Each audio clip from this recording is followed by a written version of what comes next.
Two capybaras, same river, same little pile of pebbles.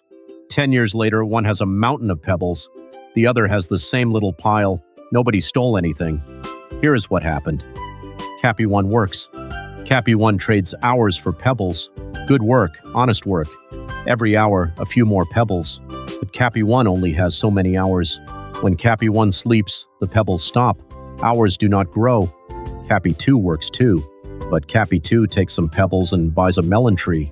Tree is slow, boring. The first year, almost nothing. Capy One laughs at the little tree. But the tree does not sleep. The tree makes melons while Capy Two naps in the river. Capy Two sells melons and buys another tree, 2 trees, then 4, then a small orchard. This is the whole trick. Capy One owns hours. Capy Two owns a thing that grows. Year 10, Capy Two has a forest. Year 15, Capy Two buys the river. Year 20, Capy Two buys the sky. Okay, that is too far. Come down.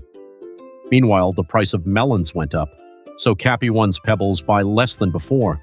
Capy One ran faster and moved backwards. Capy One is not lazy. Capy One is most of us. And here is the part nobody says. Capy Two took a risk. Some trees die, some rivers dry up. An orchard is not free melons. It is patience with a chance of nothing. Hours pay you once. Trees pay you while you sleep. That is why the gap grows. This was calm capital. And Capy is a capybara, not your financial advisor.